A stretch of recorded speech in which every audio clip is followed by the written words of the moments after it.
इस वीडियो में दी गई जानकारी का छात्रों के वास्तविक जीवन से पूरा संबंध है और एक एक जानकारी हमारे विश्वस्त सूत्रों के अनुसार मुहैया कराई गई हैं। झारखंड में सरकारी नौकरी के लिए लाखों युवा सालों मेहनत करते हैं, लेकिन सोचिए अगर आरोप सही साबित होते हैं कि पेपर पहले से लीक था, इंटरव्यू बोर्ड कथित तौर पर सेट होते थे और एक एक सीट के लिए 30 से 40 लाख रुपए तक की डील होती थी, तो फिर परीक्षा सिर्फ परीक्षा नहीं रह जाती, वो एक ऐसा सिस्टम बन जाती है जहां मेहनत से ज्यादा पैसा और पहुंच मायने रखती है। गोड्डा के पोड़ैया हाट के तत्कालीन बीएसओ अभय तिवारी की 22 जुलाई को गिरफ्तारी के बाद सीआईडी के सामने दिए गए कथित कबूलनामे ने इसी सिस्टम पर बेहद गंभीर सवाल खड़े किए हैं।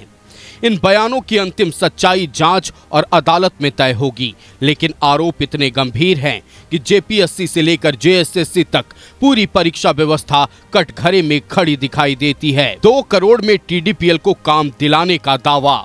अभय तिवारी के कथित बयान के मुताबिक टीडीपीएल को जेपीएससी में काम दिलाने के लिए तत्कालीन अध्यक्ष एल ख्यांगते और राज्य के पूर्व मुख्य सचिव से 2 करोड़ रुपए में सौदा हुआ था।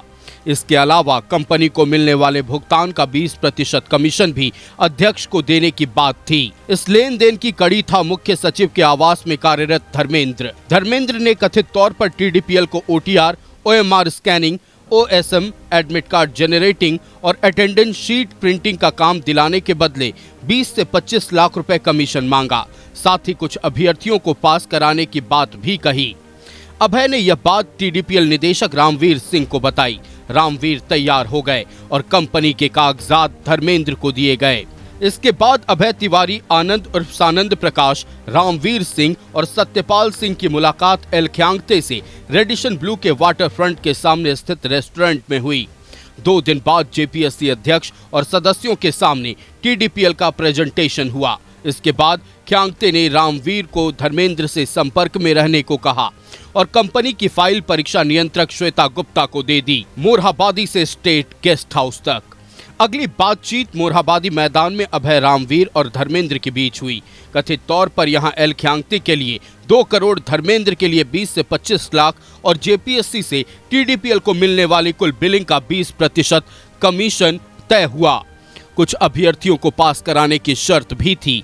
एक सीट के लिए अभ्यर्थियों से 30 से 40 लाख रुपए लेने की बात सामने आई। इसके बाद स्टेट गेस्ट हाउस में मुलाकात हुई, जहां एल ख्यांगते ने टीडीपीएल निदेशकों से धर्मेंद्र के संपर्क में रहने को कहा। कथित तौर पर इसके बाद जून 2025 में टीडीपीएल को जेपीएससी की सभी परीक्षाएं कराने का एग्रीमेंट और वर्क ऑर्डर मिल गया। अब सबसे बड़ा सवाल, जेएसएससी सीजीएल का पेपर लीक। जुलाई 2024 में जेएसएससी सीजीएल परीक्षा हुई। पेपर लीक के आरोप लगे और परीक्षा रद्द कर दी गई। फिर 21-22 सितंबर 2024 को परीक्षा दोबारा हुई। रिजल्ट के बाद फिर धांधली के आरोप लगे और मामला हाई कोर्ट पहुंचा। जेएसएससी सीजीएल प्रतियोगी परीक्षा से सहायक प्रभाग अधिकारी, अंचल निरीक्षक समेत स्नातक स्तर के पदों पर नियुक्तियां होती हैं। 3 दिसंबर 2025 को झारखंड हाईकोर्ट ने सीबीआई जांच की मांग वाली याचिका खारिज करते हुए रिजल्ट जारी कर नियुक्ति प्रक्रिया शुरू करने का निर्देश दिया। तत्कालीन महाधिवक्ता राजीव रंजन ने कोर्ट को बताया था कि सीआईडी को पेपर लीक का कोई साक्ष्य नहीं मिला। गेस्ट पेपर को लीक का आधार बनाया जा रहा था। सफल अभ्यर्थियों में दीपक उरांव समेत अन्य की ओर से सुप्रीम कोर्ट के वकील गोपाल शंकर नारायण, वी मोहना और अधिवक्ता अमृतांश वत्स ने भी पेपर लीक के आरोपों को आधारहीन बताया था। उनका कहना था कि पुराने प्रश्न पत्र जरूर दोहराए गए थे। आज आंदोलनरत छात्र परीक्षा रद्द करने की मांग कर रहे हैं, जबकि सरकार कह रही है कि रिजल्ट कोर्ट के आदेश पर जारी हुआ है।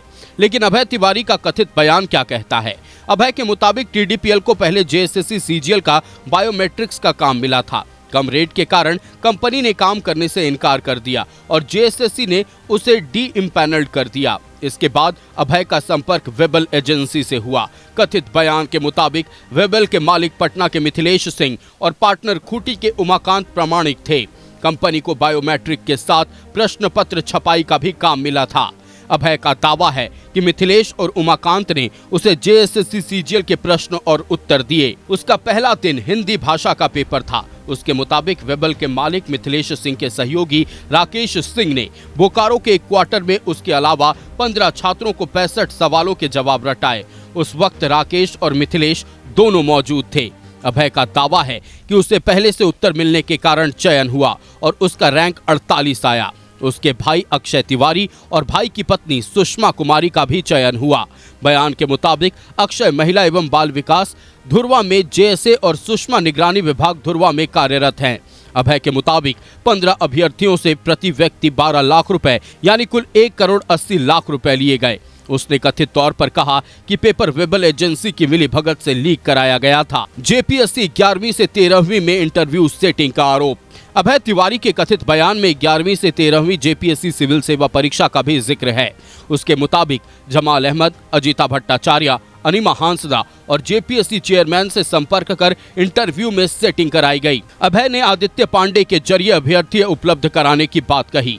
आदित्य ने कथित तौर पर अजीता भट्टाचार्य के पीए ब्रजराम, रामवीर सिंह, जमाल अहमद, अनिमा हांसदा और एल ख्यांगते से संपर्क किया और चयनित अभ्यर्थियों के नंबर बढ़वाए।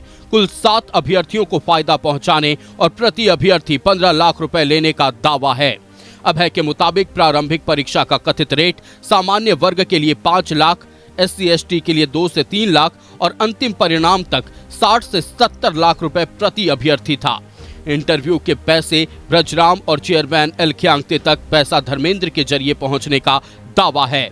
वहीं जमाल अहमद पर हजारीबाग के कथित दलालों के जरिए सेटिंग कराने का आरोप है, जिसकी जानकारी रामवीर सिंह को होने की बात कही गई है।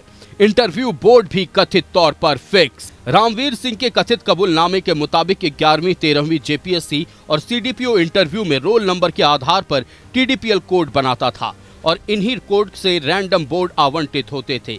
लेकिन जिन अभ्यर्थियों के चेयरमैन या सदस्यों के साथ कथित सेटिंग होती थी, उनके रोल नंबर और कोड की सूची एल ख्यांगते को दी जाती थी। ख्यांगते कथित तौर पर उस सूची से पहचान लेते थे कि संबंधित अभ्यर्थी कौन है, फिर इंटरव्यू बोर्ड उसी हिसाब से आवंटित होता था। अभय के मुताबिक इंटरव्यू से एक दिन पहले ख्यांगते रामवीर से कोड डिकोड करवाते थे और इंटरव्यू के दिन अभ्यर्थी को अपने या अजीता भट्टाचार्य के बोर्ड में भेजा जाता था। सीडीपीओ में भी कथित सेटिंग। अभय के मुताबिक सीडीपीओ परीक्षा में टीडीपीएल की ओर से अभ्यर्थी उपलब्ध कराने का रेट 10 लाख रुपए प्रति अभ्यर्थी था। दावा है कि सामान्य वर्ग की सभी सीटों पर झारखंड के बाहर के राज्यों के लोग चयनित हुए।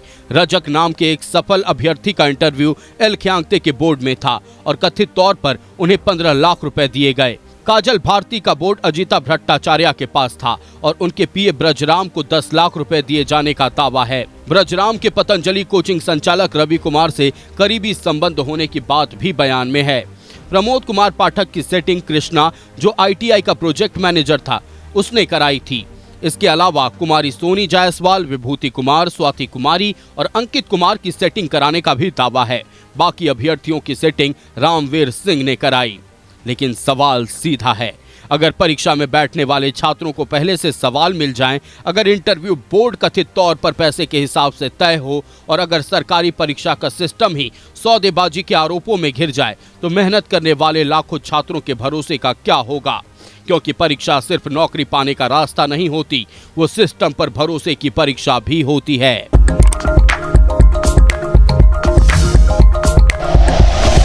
Like and share videos, subscribe करें हमारा चैनल और प्रेस करें बेल आइकॉन। न्यूज़ 11 भारत, सच है तो दिखेगा।